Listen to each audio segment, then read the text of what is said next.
Good afternoon, fig friends. Alright, so this Sunday is the Staten Island Fig Fest in Staten Island, New York. It is by the Lighthouse Museum, I guess. I haven't been to it before, but Teresa, Fisher, and I were gonna head over there this year and check it out. So, in prep for it, unfortunately we're leaving for New York today, so I need to pick figs a little bit early. One thing I'm going to do here is I'm going to pick a lot of my Black Madeiras, Pretos, and make some kind of delicious dessert at that. Oh my god, look at this. I don't know if I can save this one for the event. I might have to eat it. I don't know, fresh, I don't think they're going to be good. What's today? Thursday, so Friday, Saturday, Sunday, 3 days. I don't know if they'll last in the fridge that long, so I may make some desserts out of them to bring to the festival. I haven't been to the festival before. I hear it's a great time, so I'm not really sure, you know, am I supposed to bring cuttings, you know, air layers, whatever. So I may go kind of easy this year and see what next year brings, but I definitely want to bring some dessert type of dish, fig dish, and I don't know if there's a place to drop it off for people to try or what. If you've been to the Fig Fest before, the Staten Island Fig Fest, let me know. I'm not going to have, you know, I'm leaving town here today, but I can at least know what to prepare for, maybe where to drop things off, things like that. So let's go ahead and pick some of these guys. Let's start with this one because, my God, does this look good. Look at this Black Madeira. Oh, that's not honey. That was water. Oh, that's honey, though. See, let's try it. That is good. Alright, so let's pick this guy. I was worried because we did get a whole lot of rain today, so I thought these Black Madeiras may split and break open, but they did pretty well, actually. So you can see there's a whole bunch of them that probably will over-ripen by the time I get back on Monday or Sunday night. So might as well pick them all today and see what we can make out of them. But you can see we just had a rainstorm earlier, so the figs are all wet, but you can kind of see that jam sneaking out of that fig. Black Madeira. Boy, does that look good. I have a couple thoughts on what I'll make with some of these Black Madeiras. I'm guessing there'll be some people at this Fig Fest that maybe haven't had a Black Madeira before, so while I won't have enough for everybody, I can at least figure out something to make them go a little bit longer of a distance. So we'll see what I come up with. If you haven't been to the Fig Fest in Staten Island and are interested in going, a quick Google search will show you where it's at and stuff. That's kind of what I did. And if you have any questions, I don't know who exactly. I know Danny and Raphael have been there before, Ross has been there before, so a lot of folks that could probably answer some questions, but I am not one of them. Man, what a good crop of Black Madeira this year. And it's funny, if you guys remember my video, this was that tree that I put the black sealant on because the bark was starting to peel away, and it wasn't doing real great last year. And boy, did it bounce back this year. Again, I'm not going to say it was because of that sealant, but really, really looking good this year, where it hasn't in past years, so I'm real happy with it. And you see just today, I mean, I'm picking off a good dozen of these figs here. Okay, so that one did split open due to the rain we had today. But yeah, I'm going to keep picking and I'll be back. Alright, not a bad one-day haul from this Black Madeira tree. You can see, I don't know, what's that, dozen or so? I'm happy with that. If I get a dozen Black Madeiras every day, oh boy, the things I could do. Alright, let's go check my other trees. Okay, here's my second Black Madeira KK tree. And you can see it had defoliation issues. Some of it was from water. The other thing is these fabric pots. I'm not real crazy about them. I think this will need to be transitioned to a regular pot. They just lose water too fast. And it's a very fine line between keeping up with watering and overwatering. So I think that'll be gone next year. These figs, they're ripe, but I think because of the lack of leaves on it, did not ripen quite as well. But you can see there's several of them on here. I'm not sure that one's ready. This guy is oozing honey. Pick him. It's funny how Black Madeira can sometimes ooze honey, but act like it's not wanting to come off the branch. Some of these are all the same way. I might leave a couple on. Maybe they'll be ready when I get back. And that's it for that tree. Alright, one more Black Madeira tree. It's a small one. Oh, I haven't seen many of these this year. Spotted lanternfly.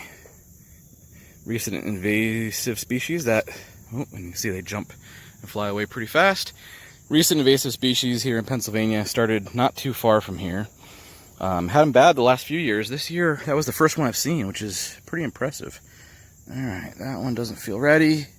This one feels overripe, but should be good. I think these are the only two that I have on this tree. Small, young air layer. Alright, this is my Jfv Black Madeira. This was the one that came from Just Fruits and Exotics, but the leaf pattern wasn't showing this to be the same as Black Madeira. Now, I will say, over time here, the leaf pattern has definitely started to align. So, initial thoughts are that this might be legit Black Madeira. But I gotta be honest with you, I don't have a great way to tell. I mean, I will look at the fruit, I will taste the fruit, but without DNA testing, let's see if I can get this open. Without DNA testing, I don't have a definitive way to say for sure that it is Black Madeira. I know one of the big differences I had seen originally, and I still see it, if you look how the fig necks are elongated when the figs are ripening. It's not something I always see on my other Black Madeiras. So I don't know if it's a different trait or my other trees just don't happen to show it. But the fruit definitely looks similar. Here's another one, much more ripe. I'm gonna have to pause the camera so I can get it out of the bag here. Okay, here's that other Black Madeira Jfv. Definitely looks right. If I remember correctly, it tastes very similar. But I can tell you I have a few different types of figs, Jfv Nero, and a couple others that could be mistaken for Black Madeira just looking at them. So it's really hard to tell the figs without a DNA test, but I'm going to add these to the bucket here. Okay, and I have one more Black Madeira. This is the UC Davis collection site. I'm not sure that I have any ripe on here. Well, let's see, what about this one? That's ripe enough. I think that's it for this tree, though. It's behind the others this year, which is kind of strange, considering it's in a smaller pot and sunnier location. But there is the UC Davis Black Madeira. Okay, next I have my Figo Preto trees. I'm not going to say that these are the same. I know many people believe that they are exactly the same, but much like the JFE, I don't have a definitive way. The only difference I've seen with this fig is that the tree tends to grow in a more bushier form. Although I do have one growing a little bit more vertical, although you can still see it's got the tendency to put out shoots and grow a little more sideways. Whereas my Black Madeiras, they really like to grow in a tree form.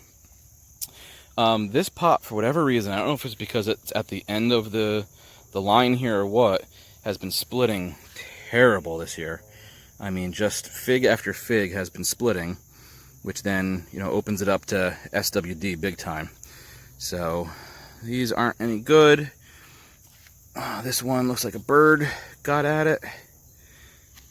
Boy, you can see, oh, there's another spotted lanternfly. Boy, they are hard to catch and pinch. But you can see all my pretos are cracked for the most part. There might be one or two that I can keep. I don't quite understand it. I know when I had preto in the greenhouse, it was actually less likely to split than my Black Madeira was. So it's very strange that this one has these figs. Like, I mean, 90% of them are splitting this year. Whereas my other Black Madeiras, a few have, but not many. So, all right, let me go ahead and pick any of these that might be viable. Okay, here's my next preto tree. And so here's why I'm confused. So this is a large self-watering container, which means this tree has access to water 24/7. So if anything was going to have too much water, you'd think it'd be this one, not that one. However, this one has no cracked fruit at all. Explain that to me. And I honestly have no answer for you. I mean, look how beautiful the fruit is off of this tree, which is getting a lot of water, versus that one. And they are right next to each other in the orchard. The only thing I could think of is that one did have a little more leaf drop. It's really the only thing I can think of. Or it's on the end of the chain here, and maybe it gets more water because of that. I don't imagine it does. One other thing I can think of is this one had less consistent water. Some days it would get the drip. Sometimes the drip wasn't working when I went on vacation, stuff like that. So maybe it was getting water, not getting water, getting water, not getting water, versus this one that has a constant supply of water. So I'm starting to think in these figs, you know, I know the rain and humidity cause them to split. There's no doubt about that. But I am starting to think that a larger factor is the consistency of water. So, I mean, you may say, okay, well, I don't water my figs a lot, but it doesn't matter because one day you don't water them, the next day you get a rainstorm and they get a ton of water. And I think that might be the biggest culprit for splitting, is that, you know, constant change of the amount of water that they get versus they get too much water or too little water. So that's the theory I'm starting to go with. I think there might be some more. Let me go put these down. Okay, so that was it on this tree. And I think I've got one more Pretto in the greenhouse. That's more of an experiment. Not a lot of figs on it. But that is a nice haul of Black Madeira figs. That is for sure. Black Madeira and Pretto, I'm sorry. Alright, so I'll pack these up for the Fig Fest. See what I can make. Maybe see if I can keep some fresh for people that haven't tried Black Madeira before. And let's go put these away, and then I'll see what else I can raid from the orchard for the event this weekend. Alright, so next I have what I like to call the Black Madeira wannabes. So these are some beautiful figs. They just lack the flavor often of Black Madeira. Now if you get some really hot weather, they will really be good figs, but we tend not to get that much hot weather this late in the season, and they're even later than Black Madeira fig. So that is Jfv Nero, Violet de Soleis, and Nord de Barbentine. So this is Violet de Soleis, and this is, you can see, it makes a beautiful, beautiful black fig. Could have used probably another day, but it's good enough for baking with. So they don't tend to get as syrupy as like a Black Madeira, but if you get some really hot weather, they'll get really syrupy inside and be delicious, delicious, delicious. But here in Pennsylvania, at least, we just tend not to get that many days of that beautiful hot weather. You can see there's not even any fig jam coming, or fig honey coming out of the eye. I will say this year has been strange. You know, we got an early start to the season. I was very excited. But the middle part of the season has actually been relatively cool. And this is easily the year that I've had the least amount of figs showing fig honey and ripening to their full potential. So it's been slightly disappointing from that regard. But you know what? When you live in Pennsylvania, you can't really be too picky. Alright, so over here, this tree did not do so well. I think it got too big for its britches. Plus, you see all the other junk. I keep removing it. That stuff grows, that grass grows within, you know, a week. This, I believe, let's see, do I have a tag? This tree appears to be missing its tag. Oh, no, there it is. This is a Jfv Nero. Let's see if I can get one of these figs off. This is my small Jfv Nero. I have a much bigger one on the side of the house that we'll go visit. Let's see if we can get one of these bags open, which is always hard to do one-handed. Alright. So here is Genovese Nero.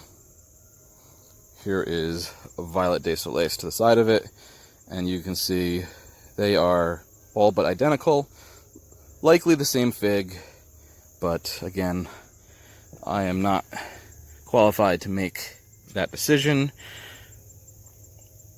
I think this one's a little underripe, but they'll bake up nicely. That's the thing, if you haven't baked figs before, they don't need to be perfectly ripe. Even just, you know, like this, where you see a little bit of latex, but inside they're nice. They may not be as syrupy as you'd like. And to be honest with you, when you're baking figs, it's actually better to get them before they're perfectly ripe. If they're squishy, they're a little bit harder to put in dishes, especially if they need to be sliced. All right, let's go find the next tree. Okay, here is Norde Barbentane. And you'll be able to see, if I can find a ripe one, that one's pretty ripe, the similarity with it and Genovese Nero and Violet de Soleil. Can you tell the difference? I don't think you can. And the inside looks identical as well. So my belief is that they are the same fig. Now you do get little grunts, or what are they called, runts, like this. But for the most part, when you get nice weather, you get these big, beautiful figs. And probably one of the prettiest fig. Probably prettier than Black Madeira. I mean, I think Black Madeira is just so beautiful because you know what's waiting on the inside. But these guys here, I mean, if you're talking like bring to a restaurant, like I do trade some of my figs to restaurants for food credit. You know, I give them figs, they make some desserts and meals out of them, and then I come back and trade it in for mussels or a pork chop or, you know, things like that. So, but these figs in particular, the restaurants really like because A, they're big, B, they're beautiful, and when you cut this in half, a lot of the restaurants do is they'll cut this single fig in half and they'll put it on top of a plate as kind of a showpiece. They also like Ronde de Bordeaux, but Ronde de Bordeaux for the most part are very small figs, so you don't get an awful lot out of them. You know, you can't cut it in half and plate it. You've really got to I don't know, make either a cheese board out of the Ronde de Bordeaux or use it in a salad. But, you know, one salad could require, you know, 10 Ronde de Bordeaux because of their size. So it gets, you know, makes the salad expensive because, you know, figs are rare. You're not going to find too many places that sell fresh figs anywhere in the Northeast. California might be a different story, but in the Northeast, I imagine you can kind of count on one hand the places that sell them, and even if they sell them, they likely don't ship. Alright, so you can see we're piling up here. Let me go ahead and pick the rest of these, and then we'll move on to the next tree. Okay, and here is my large Genovese Nero. It's getting a little shaded over here, but you can see the big, beautiful figs that it pops out. And it is very, boy, seems like it's awfully dark here. It is very hard to tell though when these guys here are ripe. And one thing I will say is I've been spraying, trying to stay somewhat organic, and I've been spraying an oil and dish soap mixture. And it's been working pretty well to keep the SWD down, but if you've ever seen the videos that people show about putting a drop of oil in the center of the eye and how it makes figs ripen, well, I think the spray has kind of done the same thing. So it's forcing these figs to ripen faster than they normally would. And I definitely think it's affecting the quality a little bit. And I do see a Genovese Nero over here that the birds got to. So that'll be a good one to show you what it looks like on the inside. Let's see if I can crack this open. So again, this fig is not soft, but you can see it is more than ripe on the inside. And it actually looks really good. Really, really good. Shame that a bird got to that one. That would have been delicious. Alright, several more in here to pick. Let me get to it. Okay, here's the last Genovese Nero. You can see the size is real good. Beautiful fig. And here's the collection. Another, I don't know, couple dozen of those. Great. Let's move on and see what else we have to pick. Alright, next we have Genovese Nero. And this is taking a really long time to separate all these varieties. So I think I'm only going to do a couple more, and then the rest are going to get tossed into a group together. But now you can see the Genovese Nero and the I-258 that I have right next to it. This has ants on it. Get out of there. For those of you that have problems with ants, I have found used coffee grinds work better than anything. Alright, so Genovese Nero compared to, let's see if I can find a nice ripe one. Close enough. Compared to I-258. I still believe these are the same fig, although they look very different here. So on the left is the I-258. You know, you compare it to some of the ones up here, you can see a better similarity. But I have them right next to each other. They're ripening, same exact time. Very similar inside, out, taste identical. Leaf pattern is, let's see, leaf pattern is, as far as I can tell, very similar. So I'm holding to my case that these may be the same varieties. There's also a long backstory about how Genovese Nero came to the fig hobby. And if you ever hear of Rob's Genovese Nero, there's a lot of confusion around this variety. And I still think one possibility is that an I-258 got mixed up with Genovese Nero, and Rob's Genovese Nero is the actual Genovese Nero, whereas Genovese Nero AF is really just I-258. And I don't say just I-258. Rob's Genovese Nero is not worth having, other than maybe pie filling. I-258 and Genovese Nero AF are must-have figs. These figs are awesome. Normally in hot weather, they get nice honey inside, drop in the eye, and really jammy inside. We unfortunately just haven't had great weather for these to ripen in. So, alright, I'm going to go ahead and pick both of these trees and put them into my basket.